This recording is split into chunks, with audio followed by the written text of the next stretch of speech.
à ça. Alors, il y a un autre aspect, une autre mention sur Jésus-Christ que j'aimerais partager aussi. Et en même temps partager la vérité là-dessus. C'est concernant sa pauvreté. La pauvreté de Jésus-Christ.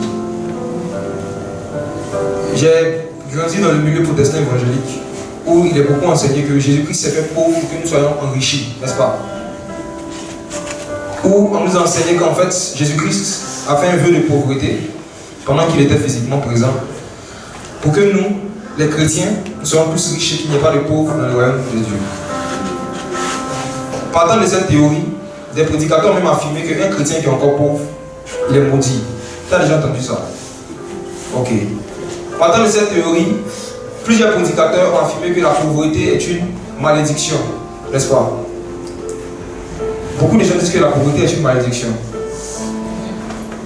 Je m'imagine un pauvre, j'imagine quelqu'un, peut-être qui n'a même pas un toit, ou quelqu'un qui a du mal à manger 2 fois par jour, mais qui va dans son assemblée un dimanche parce qu'il veut écouter la parole de Dieu et qui entend quelque chose comme ça. Comment il se sent?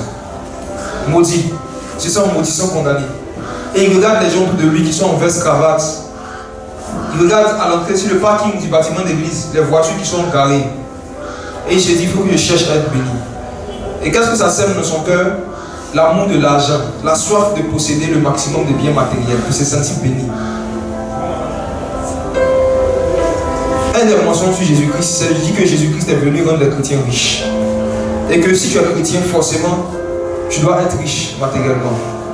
Alors, on va prendre les passages sur lesquels cette théorie s'appuie, pour ne pas dire le passage, et on va essayer de voir qu'est-ce que le verset dit et qu'est-ce que les hommes disent. 2 Corinthiens, le chapitre 8. Est-ce que quelqu'un peut m'aider pour la lecture? Mais en lisant dans 8 secondes. Pour qu'on voit une nuance dans la traduction. 2 Corinthiens chapitre 8 à partir du verset 1. 2 Corinthiens 8, à partir du verset 1. Nous vous faisons connaître, frères, la grâce de Dieu qui s'est manifestée dans les églises de la Macédoine.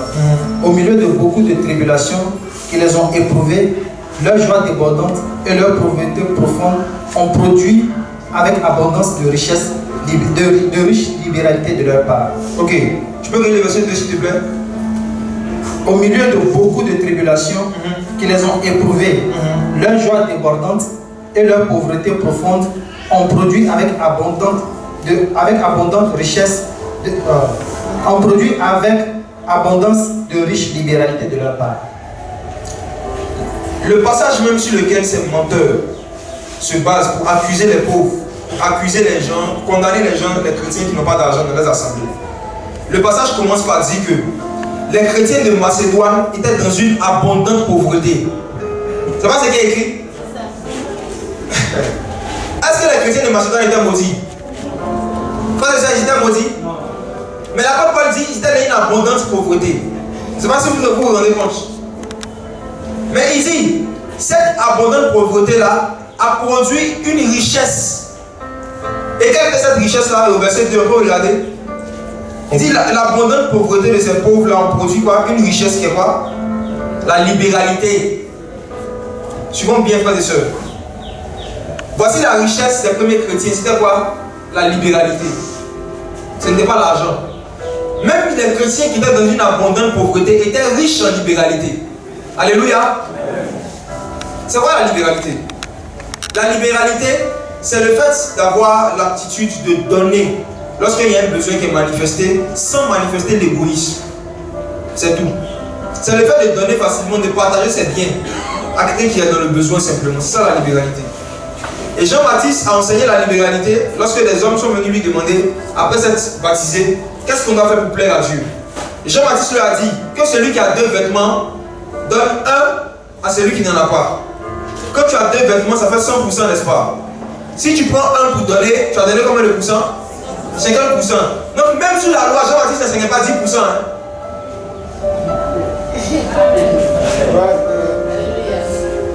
L'enseignement de 10% de ton argent te tue la libéralité. Alléluia. La libéralité, c'est qu'il n'y a pas un pourcentage qu'un homme t'impose. Toi-même, tu fixes un pourcentage selon tes moyens et que tu donnes. Alléluia. C'est ce que Jean-Baptiste a enseigné. Que celui qui a 2 vêtements donne un à celui qui n'en a pas. Donc même un pauvre qui n'avait que 2 vêtements, lui aussi, si jamais il est dans l'assemblée, et puis on dit, on fait une collecte de vêtements pour aller aider quelqu'un, même si tu as 2 vêtements, tu dois donner aussi. Amen. Mais la manière dont on enseignait dans le monde, on dit c'est quand tu as 10 habits, là, tu enlèves un dedans, et puis tu donnes. Ça, c'est pas la libéralité, c'est l'égoïsme. Alléluia.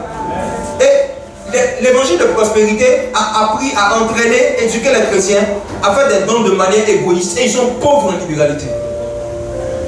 En se fixant des pourcentages et des montants qu'on ne doit pas dépasser. Ce n'est pas de Dieu.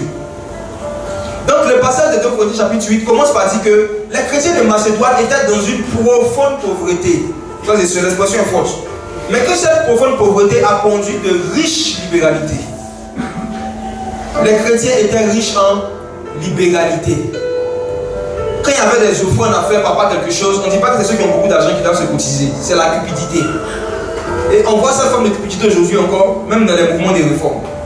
Il y a une œuvre à faire, on commence à contacter ou à cibler ceux et celles qui sont censés avoir un meilleur travail que les autres. En se disant qu'il y a une catégorie de personnes qui doivent participer aux œuvres de bienfaisance. Mais ce passage nous montre que c'est faux. Et ça encore, c'est une déformation de l'évangile de prospérité.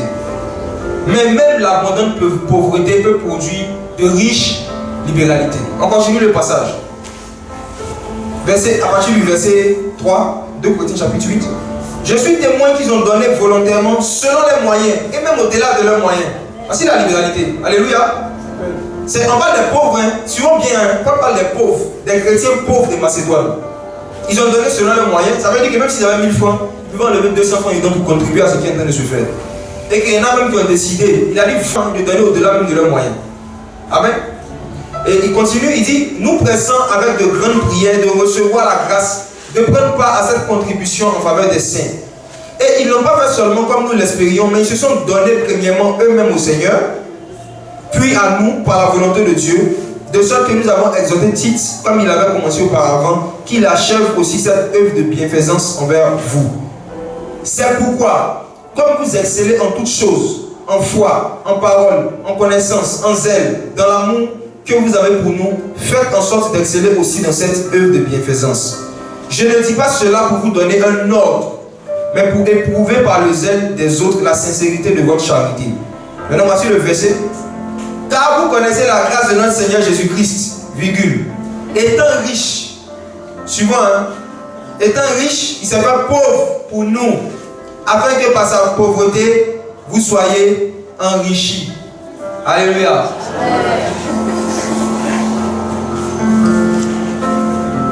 Le verset 9 dit que Jésus-Christ, étant riche, s'est fait pauvre, afin que par sa pauvreté, on soit quoi?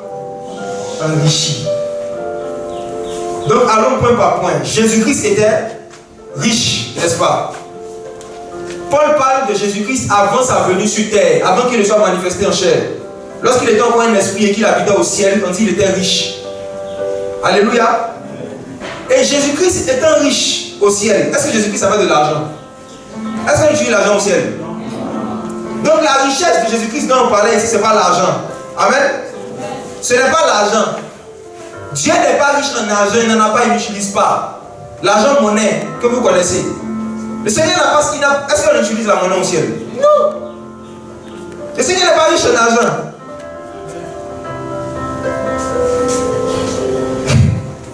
Jésus-Christ était riche, il s'est fait pauvre. Pour que nous soyons enrichis. Comment comprendre ce passage? Je parle encore des chrétiens de Macédoine. L'apôtre Paul dit qu'ils étaient dans une abondante pauvreté. Et ils se sont donnés au Seigneur. Donc ils se sont donnés au Seigneur, suivant Paul, ils ont reçu une richesse. Tous les chrétiens qui reçoivent Jésus-Christ dans leur vie reçoivent une richesse. Amen. Amen. Et même les pauvres reçoivent aussi cette richesse. Et cette richesse-là, c'était quoi? C'était la libéralité. C'est une richesse spirituelle.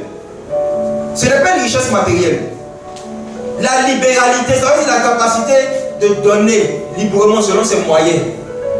C'est une richesse que Moïse n'avait pas, que les gens n'avaient pas sous la loi. Sous la loi, il y avait des pourcentages qui étaient imposés. Il y avait des montants qui étaient imposés. Et Dieu a donné cette loi à cause de la dureté de leur cœur. Et ces gens qui avaient leur riches, dans le fond, ils étaient pauvres.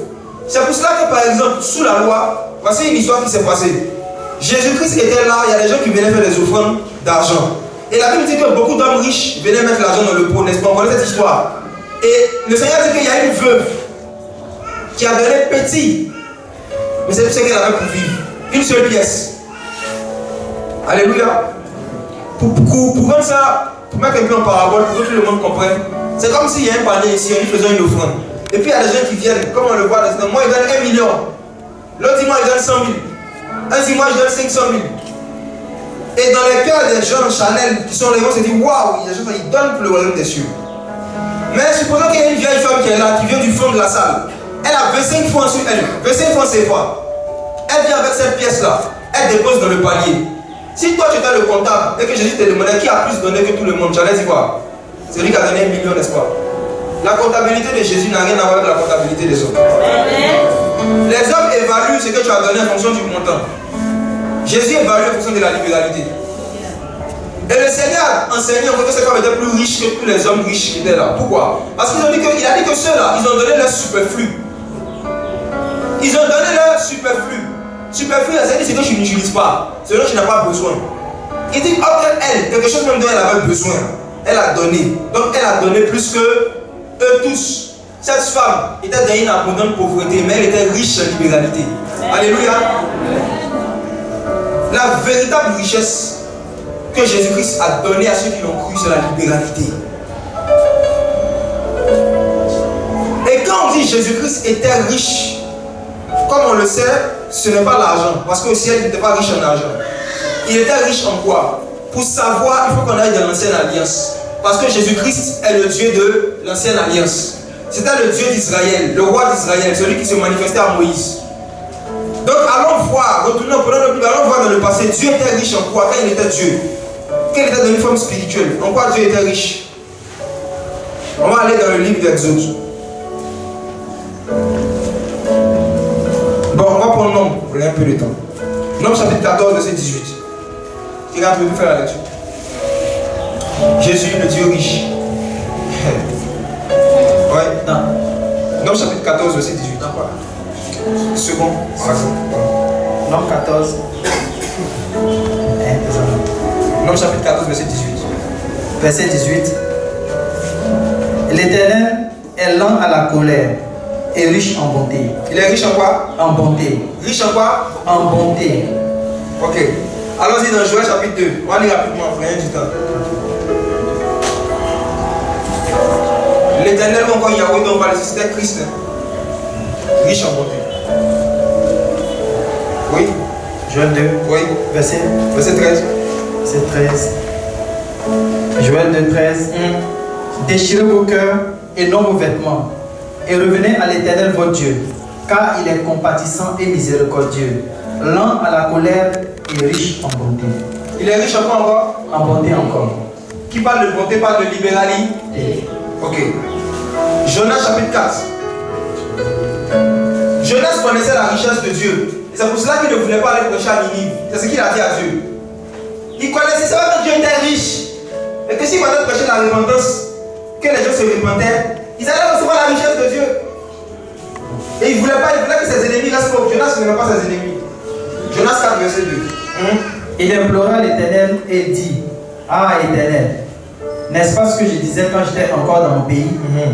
C'est ce que je voulais prévenir en fuyant à Tarsis, car je savais que tu es un Dieu compatissant, miséricordieux, lent à la colère et riche en bonté.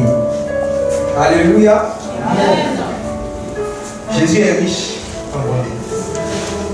Des riches qu'il était, il s'est fait pauvre. Comment il s'est fait pauvre?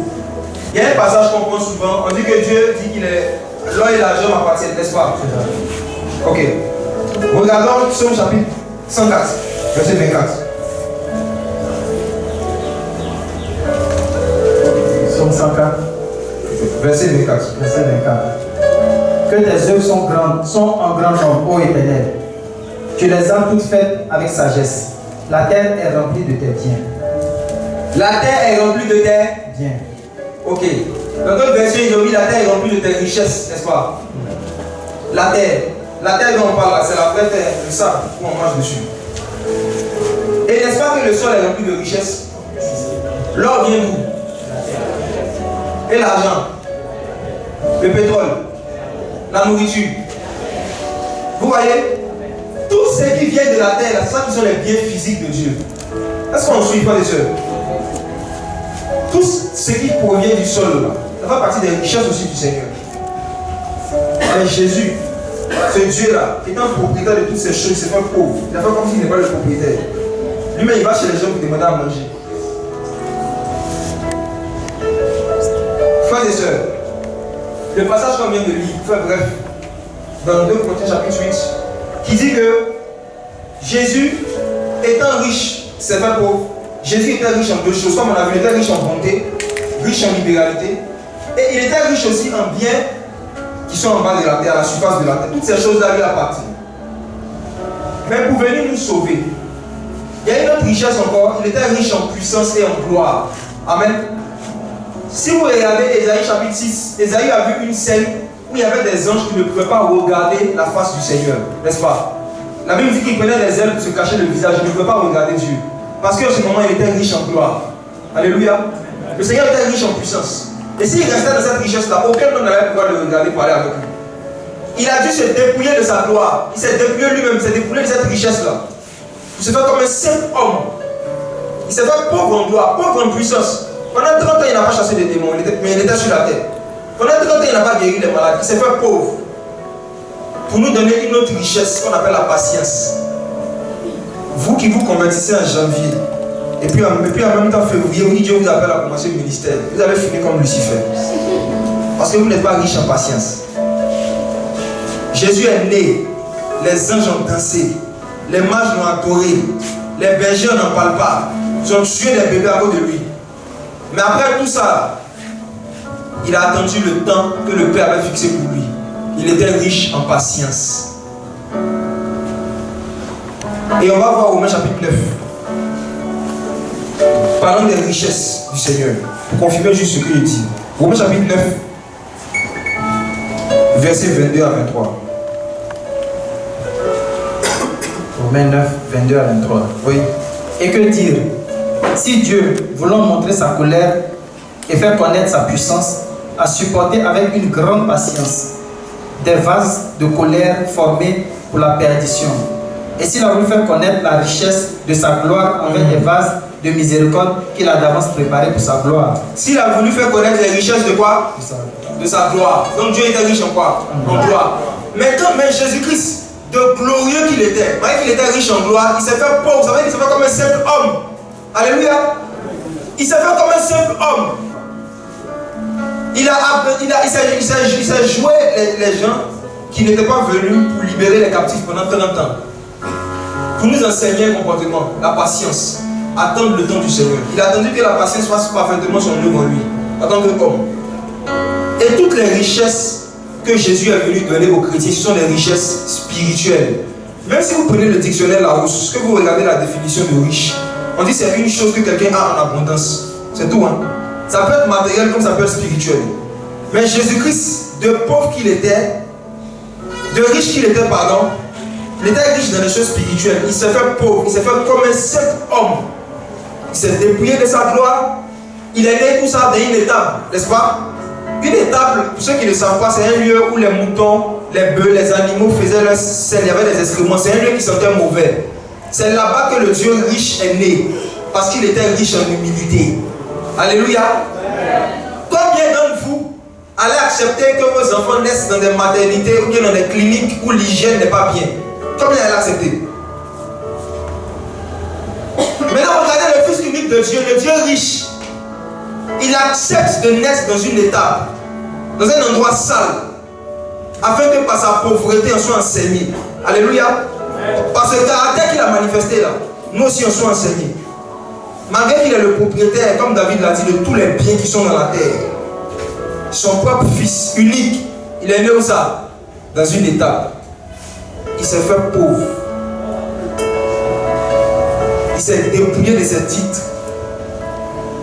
Il s'est dépouillé de ce qu'il était en tant que Dieu pour se faire comme un simple homme. Afin que par le caractère qu'il a manifesté là, on soit enrichi.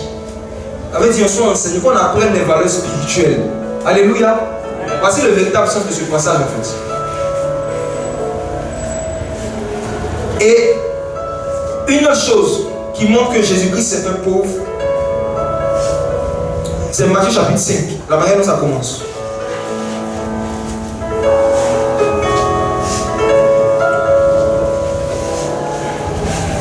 Matthieu chapitre 5 à partir du verset 1. Matthieu 5 à partir du verset 1. Voyant la foule, Jésus monta sur la montagne et après qu'il se fut assis, ses disciples s'approchèrent de lui. Puis ayant ouvert la bouche, il les enseigna et dit: Heureux les pauvres en esprit, car le royaume des cieux est à eux. Amen. Heureux les pauvres en esprit, car le royaume des cieux est à eux. Dans Matthieu chapitre 5, mes bien-aimés, du verset 2 jusqu'à la fin des heureux des bénis dans d'autres versions, jusqu'au verset 12, tous les caractères dont Jésus-Christ a parlé là, il parlait de lui-même d'abord, de lui-même son comportement. Amen. Jésus n'enseigne pas des choses qu'il ne fait pas en tant qu'homme. Amen. Tout ce que Jésus-Christ a enseigné, c'est parce qu'il l'a fait, parce qu'il le fait. Et s'il a dit bénis sont les pauvres en esprit, c'est parce que lui-même s'est fait pauvre en esprit. Et c'est quoi être pauvre en esprit? C'est de faire comme si en fait tu ne connais pas, même quand tu penses connaître. N'est-ce pas qu'à 12 ans, il est allé dans le temple pour aller interroger les auteurs de la loi? N'est-ce pas? Il allait les interroger. D'abord, il n'est pas d'abord allé enseigner, il allait quoi? Les interroger. Il s'est fait pauvre en esprit. N'est-ce pas que la parole dit que les anges de Dieu qui sont au ciel désirent plonger leur regard dans l'évangile? N'est-ce pas? Ils se font pauvres comment? En esprit. C'est le fait d'être conscient que tu ne connais pas le Saint-Esprit. Que tu ne connais pas assez Dieu et qu'il faut toujours chercher à connaître le Seigneur. Le fait de ne jamais te dire que la connaissance que tu as du Seigneur ou la connaissance que tu as des choses de Dieu est infaillible, sans reproche et ne peut pas être perfectionnée par quiconque. Pauvre en esprit. Le Seigneur dit qu'en ce cœur-là, le royaume des cieux est à eux. Entends, qui a le plus propriétaire du royaume des cieux? C'est Jésus lui-même. C'est lui-même qui est le plus pauvre en esprit. Alléluia. En tant qu'homme, c'est fait comme s'il ne connaissait pas les choses. Pour nous enrichir, pour nous enseigner. Pour qu'on comprenne. Regardez comment il se fait pauvre en esprit. En priant constamment. Il priait chaque jour. Malgré qu'il ressuscitait les morts. Malgré qu'il nous ouvrait les yeux des aveugles. Quand vous lisez Marc, vous voyez la vie de prière du maître. Certains d'entre vous, si le Seigneur vous a utilisé pour guérir par lui, la manière dont vous priez et jeûnez, vous allez stopper. Votre vie de consécration, la manière dont vous méditez les Écritures, la discipline, tout ça va baisser. Parce que vous allez vous dire, ah, si Dieu m'utilise, c'est que je suis riche en esprit. Mais Christ, étant riche, s'est fait pauvre. Il a fait comme si lui-même, là, il était totalement dépendant d'une personne distincte qu'on appelle Dieu. Il parlait toujours, il dit, je vais prier le Père. Je passe du temps avec le Père. Mais un jour, Philippe l'a prié, il dit, Seigneur, montre-nous le Père, on va voir. Jean chapitre 14, montre-nous le Père. Jésus dit, ça fait si longtemps que je suis avec vous, Philippe. On a partagé ça hier, je ne m'ai pas connu. Comme mon petit dit, montre-nous le Père. Le Père, c'était lui-même en fait. Mais pourquoi c'est à chaque fois, il faisait cette allusion en disant le Père, c'était pour nous enrichir, pour nous enseigner. Pour dire que c'est lui-même qui est le Fils unique de Dieu, il prie, et toi?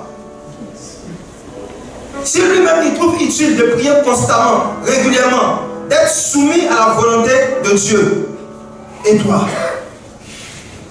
Il s'est fait pauvre. Il s'est fait comme s'il a besoin de prière, alors qu'il s'est parlé à lui-même. Pour que par sa pauvreté, on soit enrichi. C'est très enrichissant de voir le caractère du Seigneur, le comportement qu'il avait. Malgré tous les dons qu'il avait, la puissance qu'il avait, la connaissance qu'il avait, il se faisait pauvre en esprit. Alléluia. Et il dit, heureux ceux qui vont avoir le même comportement. Le royaume des cieux est à eux. L'orgueil spirituel, c'est ce qu'il dénonçait ici. Que lui-même, il n'a pas dans sa vie en tant qu'homme. J'ai dit qu'il est pauvre en esprit. Il ne sait pas. Il fait comme si, même quand il pense savoir. C'est pour ça que ça ne vous rappelle pas le passage où l'apôtre Paul disait aux chrétiens de Corinthe. Si quelqu'un pense connaître quelque chose, c'est qu'il ne connaît pas comme il faut avoir connu. Et quand il disait dans ce passage-là, la connaissance entre l'amour édifie, ce n'est pas la connaissance de Dieu. Il ne parlait pas de la connaissance de Christ. La connaissance de Christ, ça n'enfle pas, ça dégonfle. Plus tu connais Dieu, plus tu deviens simple. Je t'assure. Il parlait de la connaissance générale, la culture générale. C'est ça qu'il parlait. Mais la connaissance de Christ, non, ça ne va pas faire lever la pâte, ça ne va pas t'enfler, c'est pas possible. Ce n'est pas du levain. Alléluia. De riche qu'il était, il s'est fait pauvre, afin que par sa pauvreté vous soyez enrichis. Maintenant, regardons comment est-ce que les chrétiens de Macédoine ont mis ce passage en pratique. C'est ce qu'on a lu simplement. Ils ont accepté un gars qui est le créateur du ciel et de la terre, qui est le propriétaire de tous les biens de la terre. Un gars qui n'avait pas d'endroit pour poser sa tête, n'est-ce pas? Un gars qui était soutenu par des femmes financièrement, n'est-ce pas? On dit qu'il y a des femmes qui le soutenaient de leurs biens. Mais malgré ça, il a donné du pain aux pauvres. Sa profonde pauvreté produisait une abondante libéralité. Donc Paul rappelle cet exemple-là. Vous avez vu Jésus, non? Il était un riche, il s'est fait pauvre. Afin que par sa pauvreté, là, vous soyez enrichis. Attention à qui il a dit vous êtes enrichis là. On dit j'étais dans une profonde pauvreté. Donc ça ne parlait pas de l'argent. Ça ne parlait pas de l'argent. Il y a certains d'entre vous qui travaillent, peut-être des gens qui vont écouter le message ailleurs, et qui avaient l'impression que vous n'avez pas réussi dans votre vie sociale parce que jusqu'à actuellement vous n'avez pas encore construit chez vous. Ça en général, c'est les personnes âgées qui ont ce genre de problème. Tu as l'impression que tu n'es pas encore béni, donc tu as l'impression que tu n'as pas encore réussi ta vie parce que tu n'as pas encore ton propre bien. Quand le monde enseigne ça, hein, on dit un homme qui a réussi, un homme qui a chez lui, qui a déjà entendu ça. On dit il faut avoir chez soi, un chez soi, on appelle ça. On est un homme qui est riche là, c'est un homme qui possède, c'est les terres, propriétaire terrien. C'est ça qu'on appelle un homme riche, selon le monde. Mais regardez celui qu'on dit qui est un riche. Un jour un scribe l'a approché. Il dit maître, je vais te suivre. Et son je veux te suivre là. Comme Jésus est Dieu, il savait tout ce que ça voulait dire. Il était allé dire je veux déménager, venir habiter chez toi. Jésus dit les renards même ont des tanières. Les oiseaux du ciel même ils ont maison. Mais le Fils de l'homme, il n'y a pas endroit pour poser sa tête. Alléluia. Amen. Jésus n'a pas construit pendant 33 ans et puis il est mort. Il a échoué dans la vie. Amen. Il a échoué dans la vie. Non. Donc c'est un mensonge sur Jésus de faire croire aux chrétiens, aux gens qui veulent suivre Jésus, que tant qu'ils n'ont pas encore fait certaines réalisations matérielles, ils ne sont pas encore riches, ils ne sont pas encore bénis. C'est un mensonge. Parce que leur modèle même, il n'a rien construit. Il partait de ville en ville, de maison en maison. Quand ça le prend, il dit à Zachée, il dort chez toi aujourd'hui. Un homme suivant en Samarie, il était venu juste pour manger, il fait 3 jours, il dort à Samarie.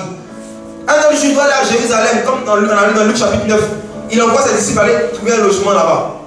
Jésus n'était pas propriétaire de maison, mais il était riche, spirituellement. Frères et sœurs, ne vous laissez plus influencer, condamner par les voitures, les biens matériels que certaines personnes peuvent avoir. Le premier propriétaire terrien de la Bible, après la chute d'Adam et Ève, il s'appelle Caïn. Il était le premier homme qui a construit une ville. On en a parlé hier. Mais il était maudit. Dieu l'a maudit. Et c'est après avoir été maudit par Dieu qu'il allait bâtir une grande ville qu'il appelait Enoch. Donc si toi tu es à l'époque, tu dis, hey, depuis la mort il n'avait pas encore construit. Même son papa Adam n'avait pas de ville. Adam n'avait pas construit quartier. Son fils maudit a construit ville. Supposons qu'Adam a dit, ah, tu as vu les jeunes comme ça, un enfant comme ça, il a bâti une ville. Il est béni. En même temps, il n'y a pas quelqu'un qui était plus maudit dans l'histoire de Genèse que Caïn. Dieu l'a maudit avec preuve à l'appui. Le Seigneur a mis une marque sur lui, il était comme un tatouage. Et le Seigneur avait interdit aux habitants de la terre de le tuer. Personne n'avait le droit de verser le sang de Caïn. C'est Dieu lui-même qui voulait s'occuper de lui, tellement il était maudit. Le Seigneur dit celui qui va te toucher te venge cette fois. Mais c'est cet homme-là, maudit, terriblement maudit, qui a construit, le premier constructeur, le premier propriétaire BTP, Caïn. La bénédiction, ce n'est pas maison. La bénédiction, ce n'est pas l'argent. La bénédiction, ça n'a pas le même caractère que Dieu. Alléluia. Et Jésus est venu sur la terre pour annoncer la bonne nouvelle aux pauvres. Il est venu dire aux pauvres, vous n'avez pas besoin d'avoir l'argent pour être riche. Voici la bonne nouvelle. Il est venu dire que dorénavant, il y a un nouvel type de richesse qui arrive sur la terre. Et ça n'a rien à voir avec la monnaie. Tu n'as pas besoin d'être une famille bien placée pour avoir cette richesse-là. Jésus avait nous dit, tu n'as pas besoin d'avoir un oncle qui travaille dans une bonne entreprise qui va mettre tes dossiers pour avoir cette richesse-là. Jésus avait dit aux pauvres, vous n'avez plus besoin de vous prostituer, de donner votre sexe en échange de l'argent. Parce qu'il n'a pas de nouvelle aux pauvres. Jésus avait dit aux jeunes filles, vous n'avez pas besoin de coucher avec des hommes pour qu'ils vous donnent l'argent de poche. C'est la malédiction. La bonne nouvelle aux pauvres, c'est quoi? C'est de dire aux pauvres qu'il y a un autre moyen qui est venu sur la terre pour devenir riche sans argent, sans rien payer. Ce moyen-là, c'est quoi? La relation personnelle avec Dieu. L'être le plus riche de toute la terre, mais qui n'a pas l'argent. Même les païens disent que la vraie richesse d'un homme, ce sont ses relations, n'est-ce pas? Est-ce qu'il y a un proverbe? Je suis ivoirien. Il n'y a pas un proverbe qui dit que relation est mieux que l'argent. Qui a déjà entendu ça? Même les païens disent ça. Relation est mieux que l'argent. Donc Dieu vient dire aux pauvres, puisque la relation est mieux que l'argent, je vais vous donner quelque chose qui est mieux que l'argent. Une relation personnelle avec celui-même qui a créé ceux qui ont fabriqué l'argent. Celui dont la Bible dit que le cœur de roi est entre ses mains. Et puis il incline où il veut. Vous allez avoir une relation avec lui. Gratuitement. Il n'y a pas de plus grande richesse que d'avoir une relation personnelle avec son Créateur. Ça peut t'ouvrir n'importe quelle poche sociale. N'importe quelle. C'est pour ça que le Seigneur a dit, ne vous dites pas de quoi serons-nous vêtus. Qu'allons-nous manger? Car ces choses, c'est les païens qui les recherchent. Parce qu'ils n'ont pas de relation avec Dieu.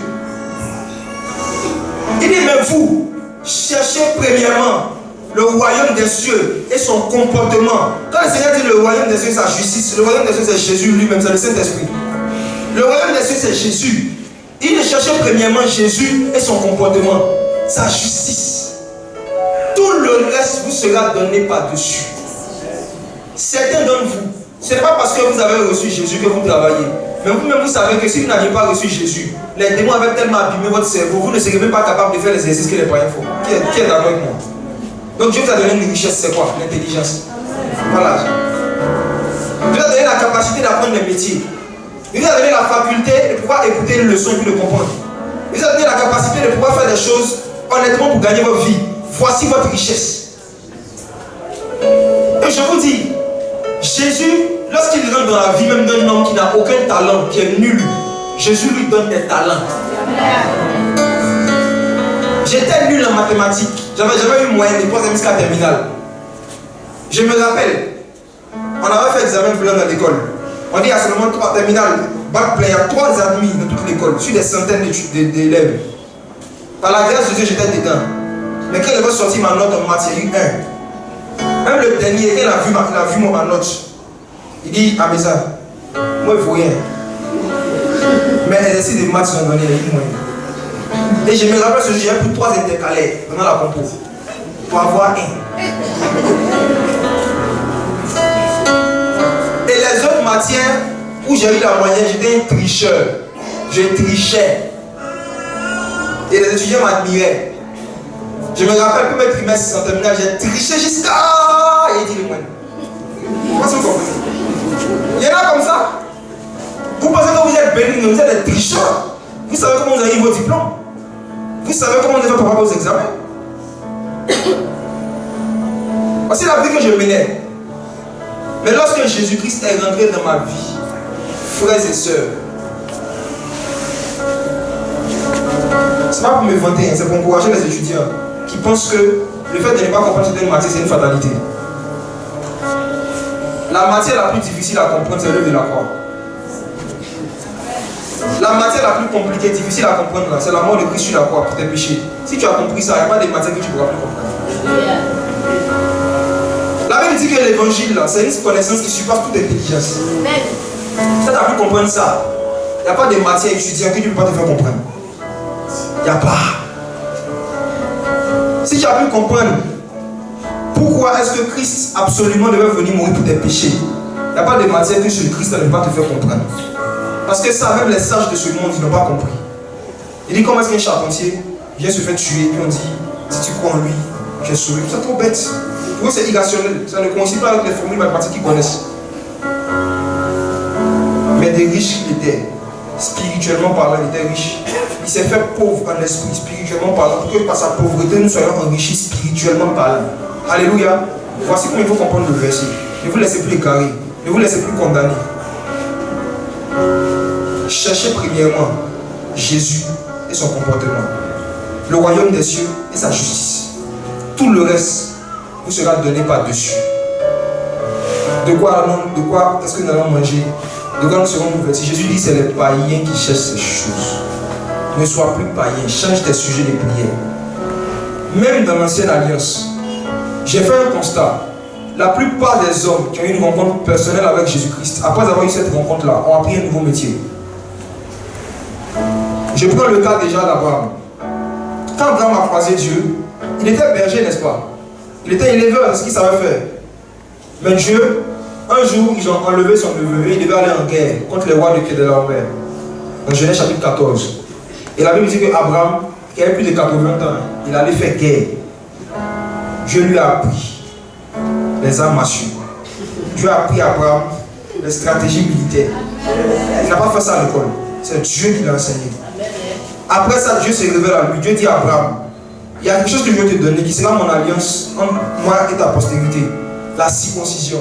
La circoncision, c'est quoi? C'est le fait de couper le prépuce d'un garçon, n'est-ce pas? On connaît tous ce que c'est. Est-ce qu'Abraham était chirurgien? Dieu lui a appris la chirurgie.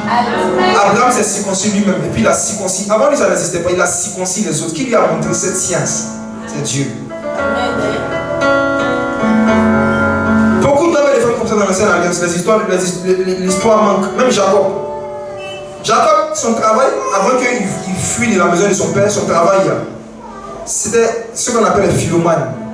En Abidjan, il y a des gens qui appellent les philomanes. Les philomanes, non. C'est des gens qui sont assis. Et puis qui réfléchissent, qu'est-ce qu'ils peuvent faire pour escroquer les gens. Ils s'asseyent, non. Et puis ils mettent en place des stratégies, des projets, des programmes. Pour pouvoir prendre ce qui n'est pas à eux, mais ils utilisent la ruse. Parce que le travail que Jacob faisait, avant qu'il croise personnellement l'ange de l'Éternel, qui était Christ.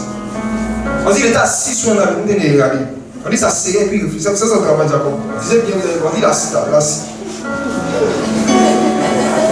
Il a escroqué son frère, il a fui. Il est arrivé chez Laban, il a trouvé plus philomane que lui. Laban aussi l'a escroqué pendant plus de 14 ans. Et là-bas, il a appris un métier. Il dit qu'il a eu un songe où Dieu lui a montré des herbes qu'il devait mettre devant des animaux. Que ces animaux-là sont en chaleur. Et que ces animaux-là sont en chaleur, là, elles vont féconder avec les herbes, avec les moutons de son beau-père. Et il avait dit à son beau-père que tous les bêtes qui vont avoir des taches sur elles m'appartiennent. Et les autres bêtes qui vont avoir pas de taches sont pour toi. Philomane. Mais cette fois-ci, il n'était pas en train de faire de l'escroquerie. C'est Dieu qui lui avait enseigné une nouvelle manière de gagner l'argent proprement. Dieu lui avait donné par révélation quelque chose qu'il devait faire pour pouvoir gagner des choses correctement. Alléluia. Est-ce que l'apôtre Paul savait faire des tentes avant de croiser Jésus? Est-ce que les pharisiens travaillaient? Non. Il était pharisien avant de croiser Jésus. Quand il a croisé Jésus, il a fait des tentes. Il est devenu faiseur des tentes. J'ai connu beaucoup de jeunes. Ils disent que c'est depuis qu'ils ont croisé Jésus, ils n'avaient plus étudié à l'école. C'est quel Jésus on vous a présenté? Depuis qu'ils ont croisé Jésus, Jésus lui a dit de rester à la maison, de lire la Bible seulement. Et puis de prier. Et quand le temps de travailler sera venu, une voix va parler du ciel, ils vont partir travailler. Ce Jésus-là, c'est pas le Jésus de la Bible. Hein? Le Jésus de la Bible, là, il s'est fait pauvre. Comment? En étant charpentier pendant environ 30 ans. Vous vous imaginez? Dieu a travaillé pour nous laisser un modèle. Ça va passer si l'agneau de Dieu qu'il ne travaille pas. Alléluia. Amen. Jésus était charpentier, il s'est fait pauvre. Pour qu'on soit enrichi, soit enseigné. Il a appris la charpenterie. Et on le connaissait comme étant le fils, on l'apprenti du charpentier. On le connaissait parce que c'est comment on l'appelait. Même quand il a commencé son ministère, d'autres n'avaient pas compris qu'il avait changé de travail. Il a appelé le fils du charpentier. Lequel d'entre vous, toi, ce qui était Dieu, et puis tu dois venir sur la terre pour faire une mission, j'allais travailler. Il dit, on dit, Somme 109, David dit que tout ce qui est sur la terre t'appartient. Tout t'appartient. Mais malgré ça, tu te fais pauvre, tu te fais charpentier. C'est que tu es en train d'enseigner quelqu'un, tu es en train d'enrichir des gens. Alléluia. Il s'est fait pauvre, afin que par sa pauvreté, on soit enrichi. Donc toi qui n'aimes pas travailler, Il faut regarder comment Jésus lui-même il s'est comporté. Regarde la richesse que Dieu donne. L'amour du travail, c'est une richesse. C'est une richesse que même les païens ont plus que les chrétiens, malheureusement. N'est-ce pas? C'est vrai. L'amour du travail, je vous assure, la paresse et puis le désintérêt pour le travail, c'est un comportement qui est typiquement africain. Les gens le manifestent dans leur lieu de travail social à l'école, et même quand ils viennent dans les choses de Dieu, quand ils gèrent l'œuvre du Seigneur, tu vois la négligence, tu vois l'improvisation, il n'y a pas de planification, tu vois ce même comportement se manifester. Tu vois cela, c'est quelque chose qui est africain. Et c'est une pauvreté. Et ce caractère-là, justement, qui est la pauvreté. Il faut demander à Jésus de t'enrichir. Il n'a qu'à t'enseigner le zèle, l'amour du travail, la diligence, le sérieux, la recherche du perfectionnement quand on fait un travail. Voici le caractère de Jésus. Malheureusement, à l'époque de Jésus, il n'y avait pas de photo. Sinon, je m'imagine les choses qu'il a faites, le charpentier. Imagine les modèles des tables. Je m'imagine Jésus le charpentier. Il n'a pas choisi ce métier-là au hasard. Ce métier même qu'il a choisi. En fait, Jésus est tellement prophétique. Même quand il veut nous enrichir, nous enseigner, même le métier qu'il choisit est prophétique. Le charpentier, il travaille quoi? Le bois. Dans Jean chapitre 15, Jésus dit, je suis quoi? Le cep. Vous êtes le bois? Nous aussi, on est des bois. Jésus est notre charpentier. Il nous taille. Il nous travaille.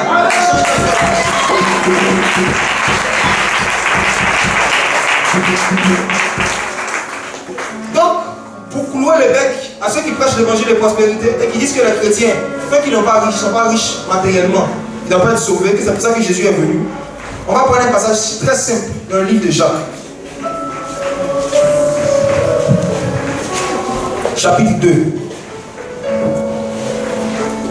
Verset 5.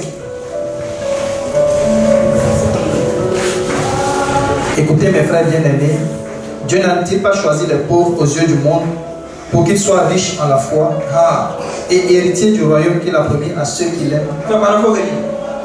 Écoutez mes frères bien-aimés, Dieu n'a-t-il pas choisi les pauvres aux yeux du monde pour qu'ils soient riches en la foi et héritiers du royaume qu'il a promis à ceux qui l'aiment? Amen. Amen. La Bible dit, Dieu a choisi les gens qui sont pauvres aux yeux du monde pour qu'ils soient riches dans quoi? Voici la richesse que Dieu nous donne. Amen. Ne laissez plus rien vous blaguer. Si tu as la foi en Jésus, tu es riche spirituellement. Même si tu as une pauvreté profonde, tu es riche en libéralité. Tu peux manifester la libéralité. Amen. Tous les caractères de Jésus, tu peux être riche en bonté. Tous les caractères du Seigneur, et bien le Seigneur peut te permettre de manifester ça si tu l'acceptes, que tu sois riche ou pauvre. Maintenant, si tu veux gagner ton Père, c'est pas en allant prier, jeûner, en devenant chrétien. L'homme gagnera son Père à la sueur de son. Il faut dire à Dieu, si tu sais que tu es paresseux, dis à Dieu de donner l'amour du travail. Si tu n'as pas eu la grâce d'apprendre un métier, Dieu Seigneur de t'ouvrir les portes, te donner l'opportunité pour que tu puisses apprendre un métier, comme lui l'a fait lorsqu'il était physiquement présent. Dieu Seigneur de t'apprendre un métier. Mais plus jamais, il faut penser, tu dois penser que la foi en Dieu est une source de richesse. Et cet évangile erroné, cet évangile satanique qui vient de l'enfer, existait même au temps de l'apôtre Paul. Et l'apôtre Paul a écrit par rapport à ça à Timothée. On va lire ça rapidement aussi.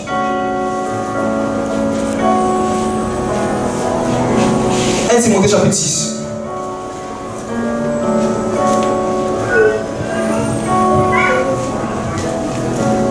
Timothée chapitre 6. On va lire à partir du verset 3. Oui, 1 Timothée 6, à partir du verset 3.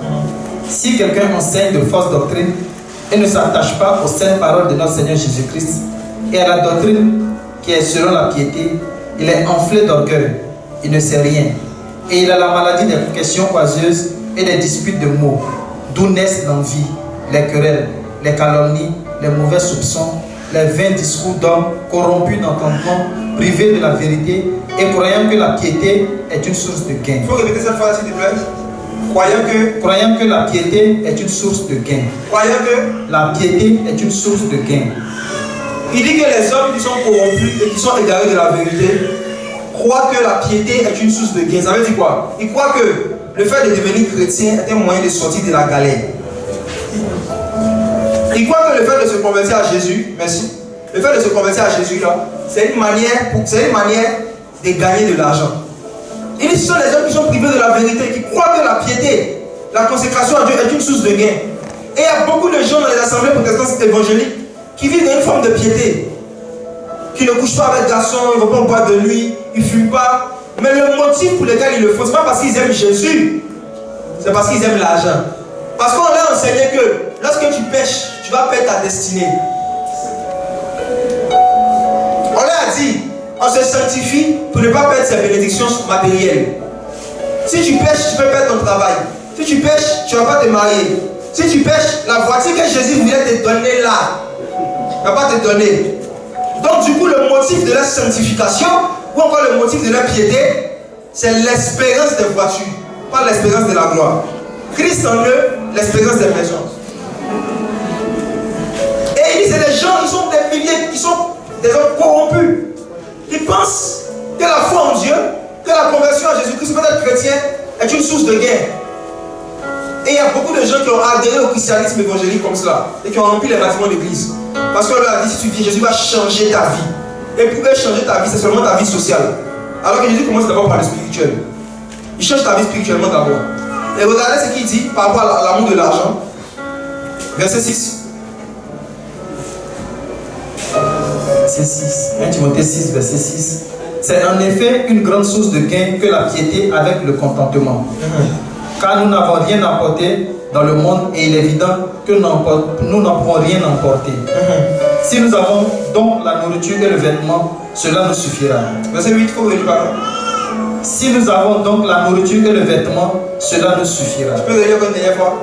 Si nous avons donc la nourriture et le vêtement, cela nous suffira. Verset 9. Mais ceux qui veulent s'enrichir tombent dans la tentation, dans le piège, dans beaucoup de désirs insensés et pernicieux qui plongent les hommes dans la ruine et dans la perdition. Verset 10. Car l'amour de l'argent est la racine de tous les maux. Et quelques-uns, en étant possédés, se sont égarés loin de la foi et se sont jetés eux-mêmes dans bien de tourments. Verset 11. Pour toi, homme de Dieu, fuis ces choses et recherche la justice. Recherche quoi? La justice. Voici, il va maintenant parler des richesses spirituelles. Alléluia. Fuis ces choses, fuis ces enseignements, fuis ces raisonnements. Et puis recherche quoi?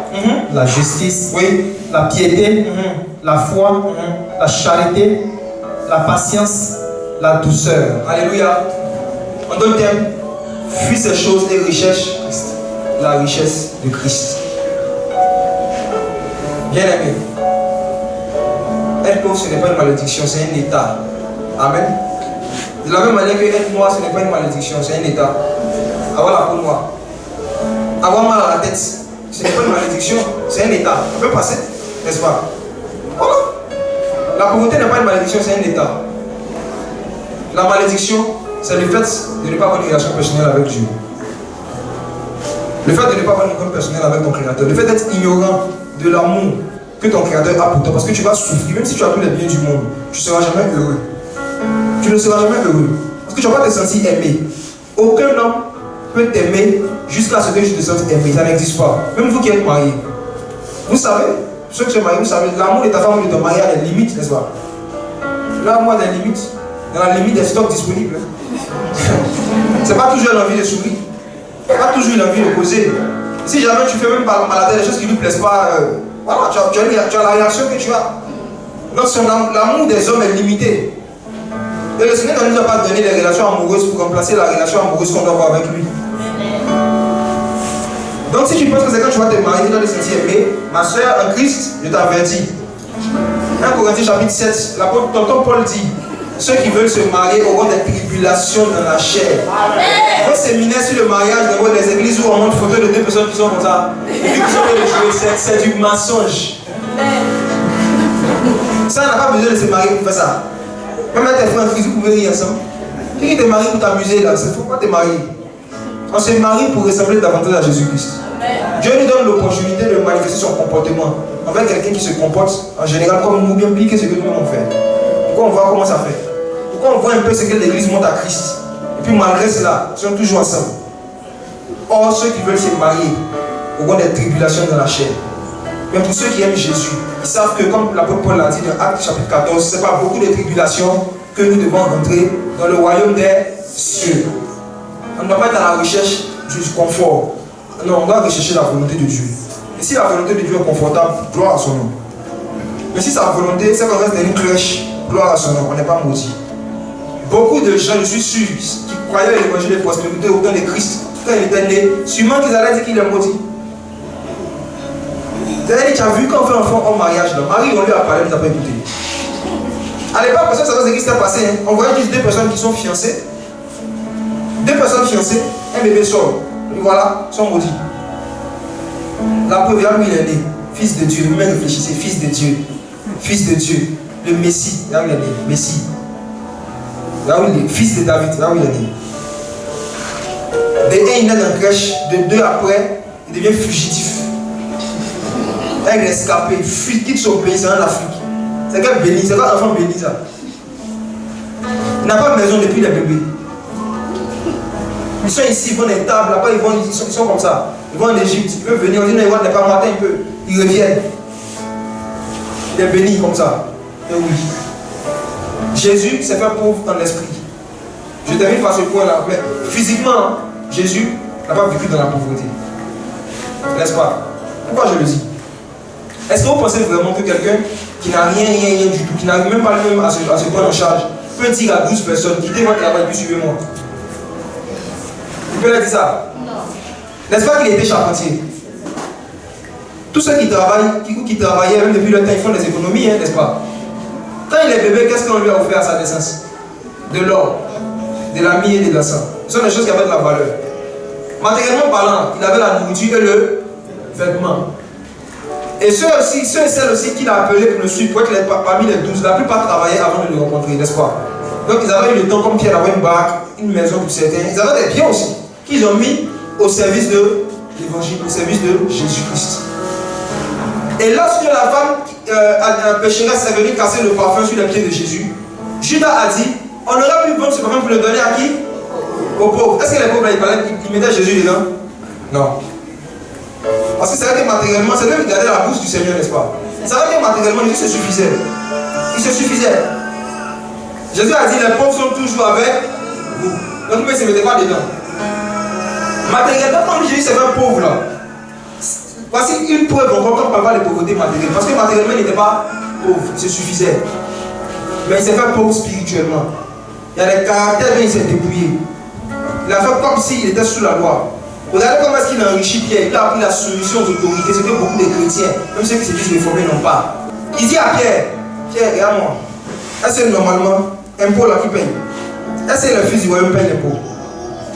Pierre dit non. C'est les étrangers qui payent, non? Il dit oui. Maintenant il dit à Pierre, regarde comment il est enrichi. Pour ne pas les scandaliser, va, tu vas trouver 2 poissons.